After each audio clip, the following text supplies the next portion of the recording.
Halo guys, selamat datang di channel Solo Player Boruto. Pada video kali ini kita akan melanjutkan kembali prediksi dari Boruto to Blue Vortex part ke-20. Dan sekarang kita akan membahas prediksi Boruto to Blue Vortex chapter 15 part ke-21. Nah, pada video sebelumnya yaitu di part ke-20, banyak para shinobi yang tewas akibat bertarung melawan Boruto yang telah dikendalikan oleh Momoshiki. Segala cara telah dilakukan mereka semua untuk mengalahkan Momoshiki. Namun usaha mereka sia-sia dan tidak ada yang berhasil. Singkat cerita, pertarungan antara Momoshiki dan Konohamaru pun berlangsung. Karena ada perbedaan kekuatan yang jauh antara mereka, Konohamaru pun kalah. Karena Momoshiki yang sudah puas, dia pun langsung membunuh Konohamaru. Namun, untungnya Mitsuki datang untuk menghentikan tindakan tersebut. Apa yang akan dilakukan Mitsuki ketika berhadapan langsung dengan Momoshiki? Nah, sebelum kita mulai pembahasannya, mari kita putar dulu intronya.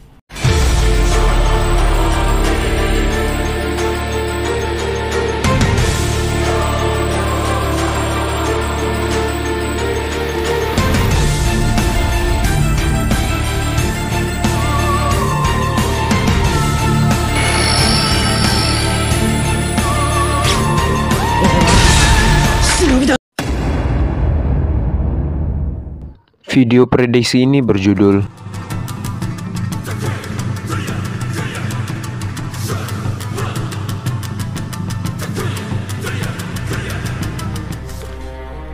Adegan dimulai dengan pertarungan Konohamaru dan Momoshiki. Selama mereka bertarung, para shinobi Jonin Konoha pun langsung menyerang Momoshiki secara bersama. Terlihat, Momoshiki dengan mudah menghindari serangan demi serangan yang dilancarkan oleh mereka.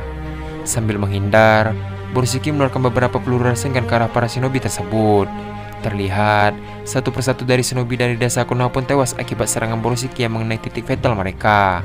Di sisi lain, Konohamaru yang melihat beberapa rekan yang tewas pun menyerang Momoshiki sambil menahan air matanya. Terlihat, Momoshiki tampaknya tidak berniat membunuh Konohamaru secara langsung. Dia sepertinya ingin bermain-main. Momoshiki sambil menahan serangan Konohamaru berkata, "Dasar manusia yang lemah. Kalian terlalu memikirkan perasaan manusia lainnya. Sungguh menyedihkan." Terlihat, Konohamaru yang mendengar itu pun semakin marah dan terus menyerang Momoshiki. Namun, karena tersulut emosi, Konohamaru pun lengah dan membuat Momoshiki memanfaatkan momen tersebut untuk menyerang Konohamaru menggunakan rasengan. Terlihat, Konohamaru pun terpental sangat jauh dan menabrak sebuah batu. Di sisi lain, Momoshiki pun menghampiri Konohamaru yang terbaring lemas. Terlihat, Momoshiki pun mengeluarkan pedangnya dan hendak menghabisi Konohamaru. Sebelum Momoshiki mengeksekusi dirinya, Momoshiki berkata bahwa apakah Konohamaru ada kata-kata terakhir yang ingin diucapkannya. Mendengar hal itu, Konohamaru pun berkata bahwa dirinya ingin meminta maaf kepada Boruto. Dia menyesal karena tidak bisa melindungi dirinya di saat dia menjadi buronan. Konohamaru juga berkata bahwa dia adalah guru yang buruk karena tidak bisa menyelamatkan muridnya. Di sisi lain, Momoshiki mendengar itu berkata, "Apa cuma itu yang ingin kau sampaikan?" Tak lama setelah itu, Momoshiki langsung menusuk Konohamaru menggunakan pedangnya. Terlihat banyak darah yang keluar. Namun secara mengejutkan, ternyata Mitsuki datang dan menahan pedang tersebut menggunakan kedua tangannya. Momoshiki melihat kedatangan Mitsuki pun terkejut. Mitsuki sambil menahan pedang Momoshiki berkata, "Sudah cukup Boruto." Tak lama setelah Mitsuki mengatakan hal tersebut, tiba-tiba dirinya langsung mengeluarkan Sage Mode ularnya. Terlihat, aura dari Sage Mode Mitsuki pun melelap dari tubuhnya. Momoshiki melihat Mitsuki mengeluarkan Sage Mode-nya langsung melepaskan pedangnya dan langsung menjaga jarak dengan melompat ke belakang. Di sisi lain, Chojuro yang melihat Mitsuki memaksakan diri untuk mengeluarkan kekuatannya berkata, "Hentikan Mitsuki, kau bisa terbunuh." Mitsuki mendengar itu membalas, "Aku tidak peduli dengan tubuhku. Yang terpenting sekarang adalah menyelamatkan Boruto." Momoshiki yang mendengar perkataan Mitsuki pun memuji Mitsuki dengan berkata bahwa tekad Mitsuki untuk menyelamatkan Boruto sangat kuat. Tanpa berlama-lama, Mitsuki langsung mengeluarkan jutsu ularnya yang sangat banyak untuk menyerang Momoshiki. Terlihat, serangan ular Mitsuki pun mendekat ke arah Momoshiki dengan sangat cepat. Namun, Momoshiki dengan mudah menghindari serangan demi serangan yang dilancarkan oleh Mitsuki. Sambil menghindar, Momoshiki mengeluarkan shuriken untuk menyerang balik Mitsuki. Namun, Mitsuki menangkis serangan tersebut dengan sebagian ularnya. Terlihat, shuriken yang ditangkis oleh Mitsuki pun memantul ke Momoshiki kembali. Namun, ada satu shuriken yang menancap tepat di belakang Mitsuki. Di sisi lain, sebelum shuriken tersebut mengenai Momoshiki, Momoshiki dengan cepat menghindari shuriken tersebut dengan menggunakan Hiraisen ke shuriken yang berada di belakang Mitsuki. Setelah sampai, Momoshiki langsung menggunakan rasengan untuk menyerang Mitsuki dari belakang. Namun, Sebelum Rasengan tersebut mengenai Mitsuki, tiba-tiba saja muncul serangan ular besar dari dalam tanah tepat di bawah kaki Borisiki. Ternyata Mitsuki sudah menyadari hal tersebut. Karena Borisiki lengah, dia pun terkena serangan ular tersebut. Namun untungnya, Borisiki berhasil menang serangan ular tersebut menggunakan kunainya. Terlihat, ular tersebut pun terus memanjang ke atas dan membawa Borisiki ke langit. Tak lama setelah itu, Borisiki menggunakan Rasengan untuk menghancurkan serangan ular Mitsuki. Setelah hancur, Borisiki pun melayang di atas langit.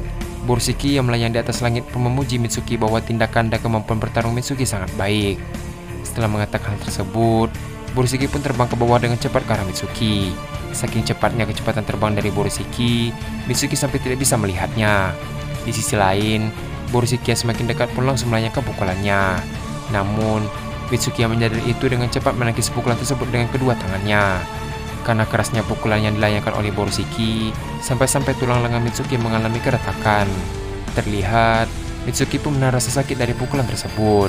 Namun, tidak sampai di situ saja. Mitsuki melanjutkan perjuangannya dengan mengeluarkan banyak ular untuk menyerang Borisiki. Namun, lagi dan lagi, Borisiki langsung menghindari serangan tersebut. Selagi dirinya sibuk menghindar, Mitsuki mengeluarkan Raiton Hebi Mikasuchi ke arah Borisiki. Terlihat, Raiton tersebut mulai mendekat ke arah Borisiki. Sebelum Raiton tersebut mengenai dirinya, Borisiki langsung menyerok Raiton tersebut menggunakan karmanya. Borisiki berkata, "Kau lupa ya, kalau aku mempunyai segel karma." Setelah mengatakan hal tersebut, Borisiki langsung mengeluarkan Raiton dari segel karma yang telah diserapnya. Terlihat, Raiton tersebut lebih besar dan juga mematikan. Karena tidak sempat menghindar, Mitsuki akhirnya terkena serangan Raiton milik Borisiki. Efek ini diberikan 10 kali lebih kuat dari Raiton milik Mitsuki, hingga Mitsuki pun kehilangan kesadaran dan langsung terjatuh ke tanah. Adegan pun beralih ke Chojuro yang masih melihat jalannya pertarungan antara Mitsuki dan Borisiki. Tidak tega melihat keadaan Mitsuki, Chojuro dengan berani menghampiri Mitsuki. Namun, hanya beberapa langkah setelah dia berjalan, tiba-tiba lengan kanannya hancur karena diserang oleh Borisiki menggunakan peluru Rasengan Borisiki. Terlihat, Chojuro pun berteriak kesakitan akibat lengannya hancur. Di sisi lain, Borisiki yang melihat Chojuro kesakitan berkata, "Maju selangkah lagi, kau akan kehilangan nyawamu."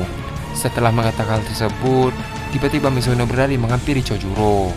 Karena mengabaikan peringatan dari Borisiki, Borisiki langsung melesat dengan cepat dan menendang Mizuno hingga menabrak sebuah bangunan. Tak hanya sampai di situ saja, Borisiki kemudian mengeluarkan Odama Rasengan dan menembakkannya ke arah Mizuno yang berada jauh di sana. Terlihat, Rasengan tersebut meledakkan bangunan bersama Mizuno yang berada di sana. Chojuro yang sambil menahan sakit pun memanggil nama Mizuno. Dan juga, Chojuro pun berteriak bahwa Borisiki sangat kejam dan juga licik. Borisiki yang mendengar perkataan itu membalas, "Itu karena dia tidak mau mendengarkan perintah dariku." Adegan pun beralih ke Konamaru yang baru saja sadar dari pingsannya. Dalam keadaan terbaring, dia pun melihat ke sekitarnya. Dan dia pun terkejut melihat Mitsuki yang terbaring dan Chojuro yang mengalami kehancuran di lengannya. Tak lama setelah itu, dia pun melihat Borisiki yang menghampiri Mitsuki yang sedang terbaring lemas. Adegan pun kembali menampilkan Borisiki.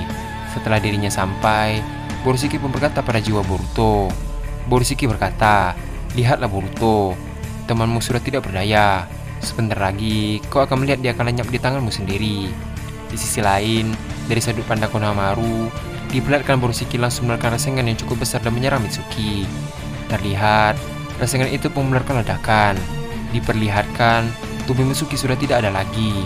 Namun, tak lama setelah itu, ada sepotong baju milik Mitsuki yang melayang di atas langit.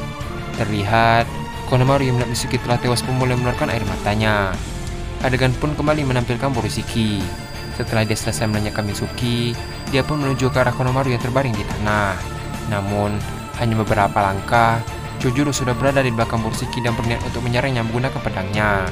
Namun, karena Borisiki telah menyadari hal tersebut, dia langsung menangkis serangan tersebut menggunakan kunainya. Setelah itu, dia pun menendang Chojuro ke arah pedang yang berada dekat di tempat Konohamaru. Terlihat, Chojuro pun terpental dan sampai ke arah pedang milik Borisiki tersebut.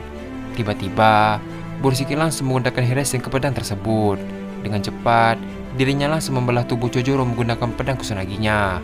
Borisiki berkata, "Dasar sampah." Setelah selesai, dia kembali menghampiri Konohamaru yang terbaring lemas. Dari sudut pandang Konohamaru, diperlihatkan Borisiki langsung menggunakan Rasengan dan langsung menyerang Konohamaru.